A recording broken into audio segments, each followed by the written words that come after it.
Hello there. Okay. Welcome. Welcome. Welcome. It is Wednesday. Another Wednesday is upon us. Here we are again.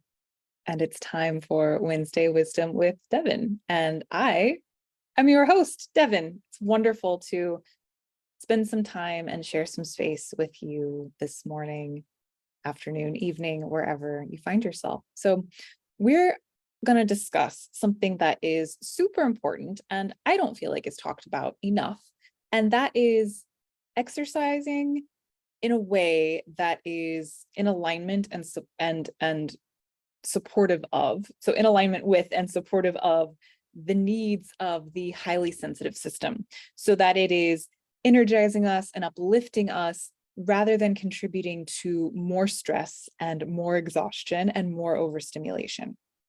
So let's get into this. I'm super excited. I'm going to share some guidelines with you to keep in mind from an integrative health and an Ayurvedic perspective. And obviously, right off the bat, always listen to your own body. Nothing here is like in concrete or gospel, right? Like we're all our own best advocates. These are just invitations, as always. Everything from me is an invitation.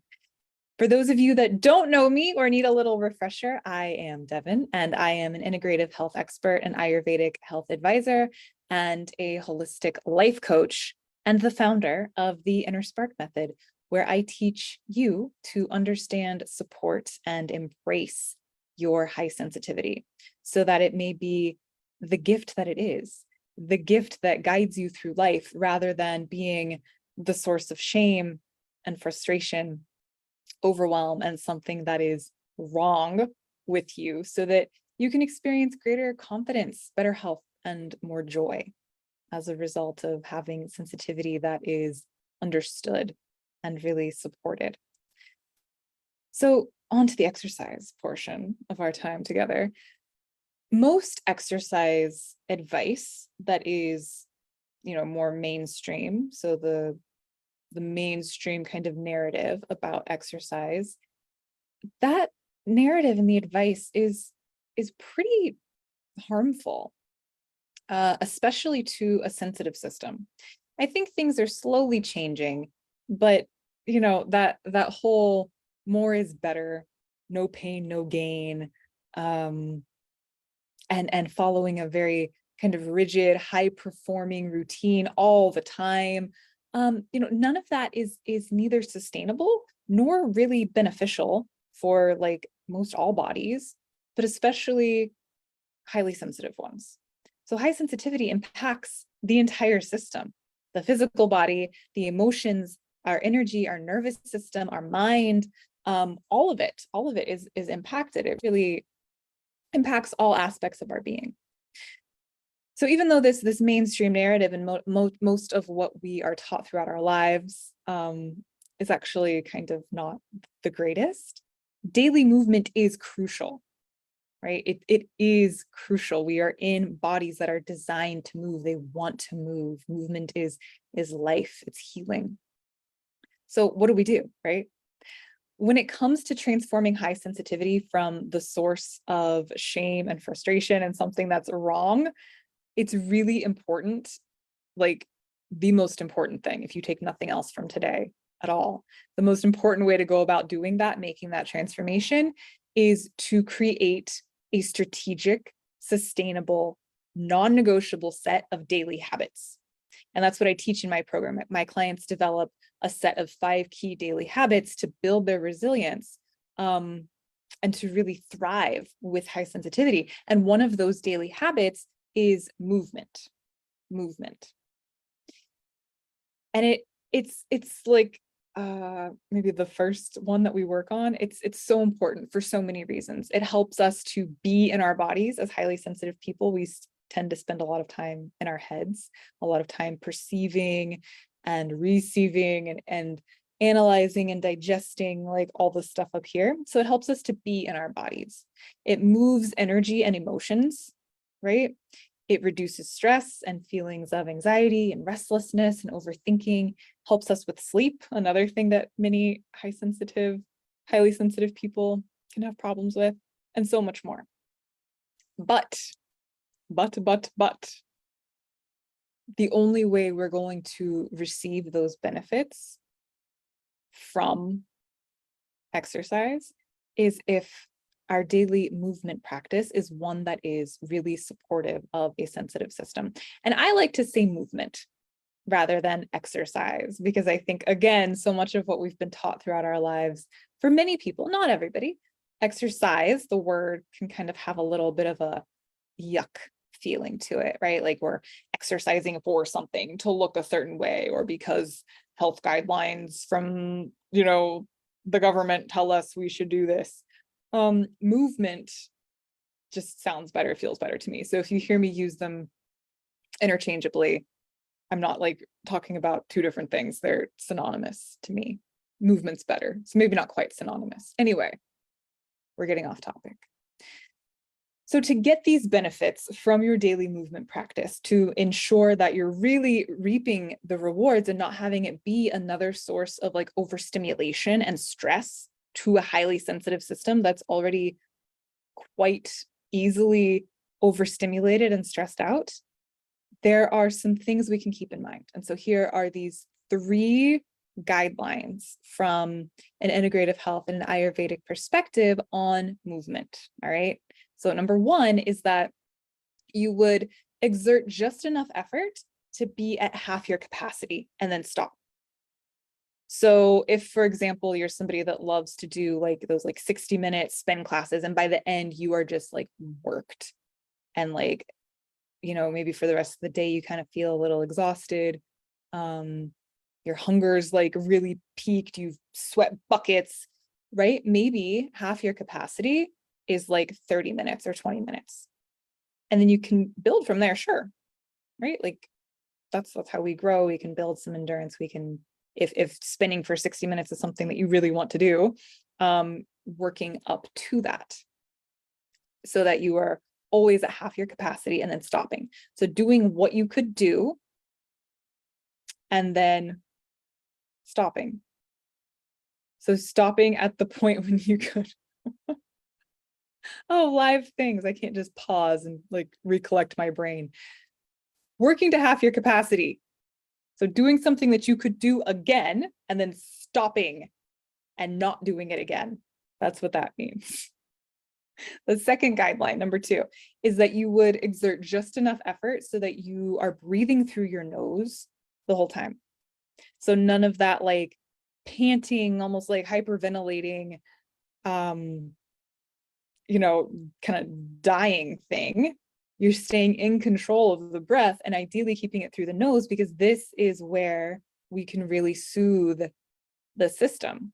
Because exercise movement is stressful on the system. It's that beneficial stress. It's the stress that builds resilience over time. It's a stress that is really healing and powerful. And we have to stay within that nice window.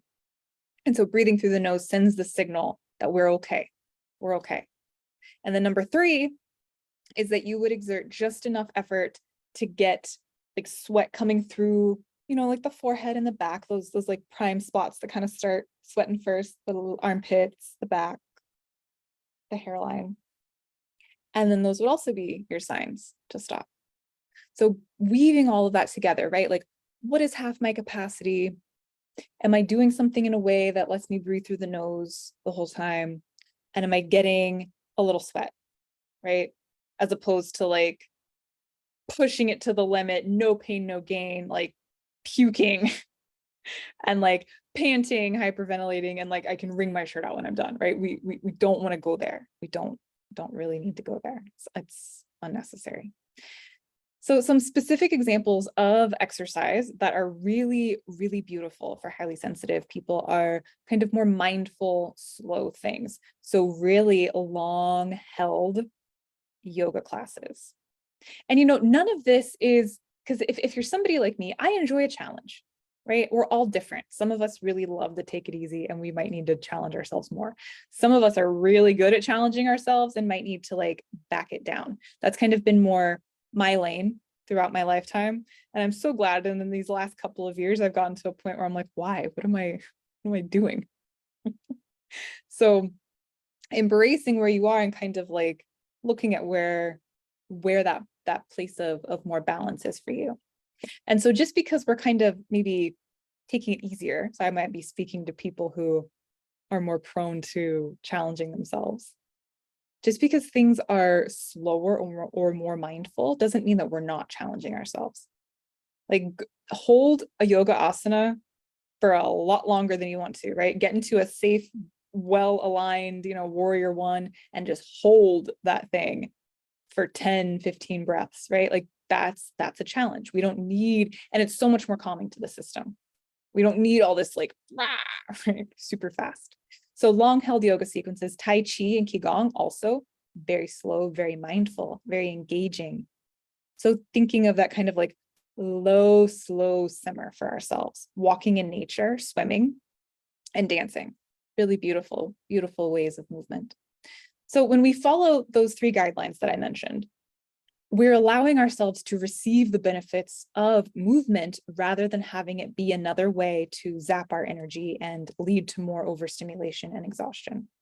When we go over that threshold, like I said, we're actually stressing ourselves out more. So exercise is a stressor.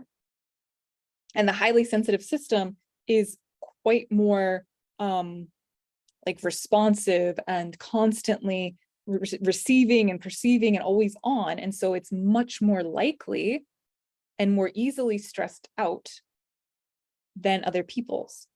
And so having exercise be a thing that's adding to, it's like, why? When it can be something that can actually be healing and supportive. So when we follow those guidelines, we're letting it be a source of nourishment and upliftment rather than contributing to more feelings of exhaustion, feelings of anxiousness, feeling overly emotional, right? So all of the things that we experience because we believe that our high sensitivity is a problem. So those symptoms of mismanaged and misunderstood sensitivity that I've talked about before, exercising in more of a like mainstream way is just going to contribute to that and increase it even more. And like, it's like, why?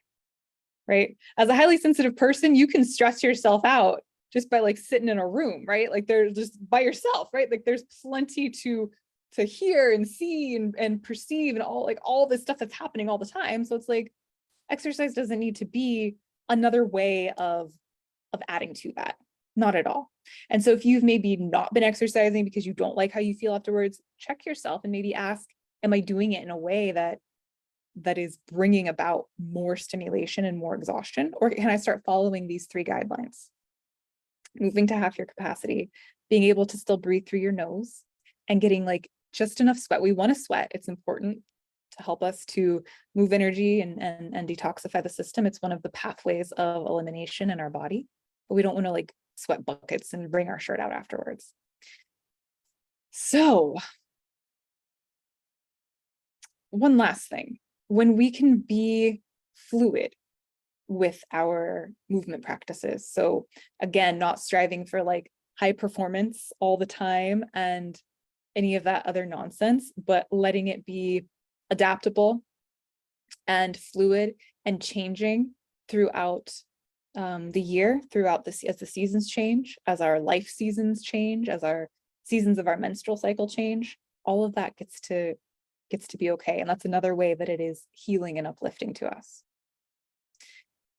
It gets to be a celebration. It gets to be nourishing. It gets to feel good. It's a way of building self-trust and confidence and resilience and vitality, and really letting our sensitivity be a way to support this process, right?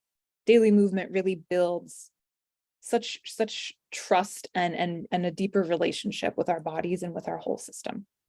And it's really a wonderful tool on the journey of understanding, supporting, and embracing our highly sensitive gifts. So I wanted to just leave you with a couple of ideas to get these things in, because it doesn't take much. We're not talking about like some long marathon thing, right? You can do a little bit throughout the day, and it's such a wonderful way to like check in. So dance to a song, right? Just like pick a song, dance to it, move on. Get up and stretch periodically. Do some yoga in the morning before your day gets started. Go for a walk at lunchtime. Beautiful way to support digestion also. Have walking calls or meetings. I love doing that. turn chores into fun by dancing along. We also do that over here at my house because I don't really like cleaning all that much.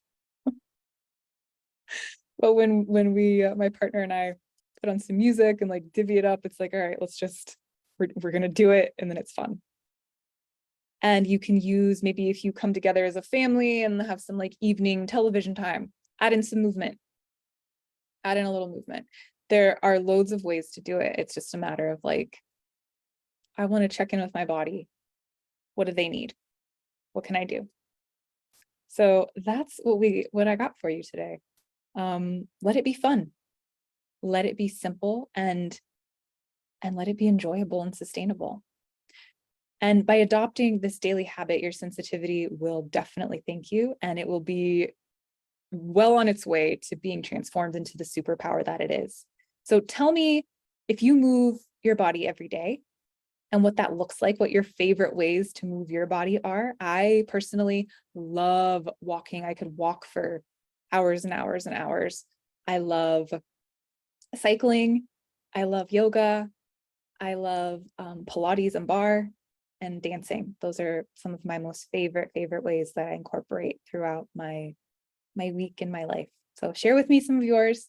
And thank you so much for tuning in with me. If you're still here, I know that your time is precious and valuable. And so thank you so much, seriously, for spending some of it with me. I hope this was supportive and helpful. And if you'd like some more support in transforming your high sensitivity from the source of shame and frustration and something that is wrong with you into a superpower to really enrich your life and the lives of the world, really, I invite you to join my program, the InnerSpark Method. You can learn more at theinnersparkmethod.com, and I will see you next time. Thank you again. Beautiful, beautiful day.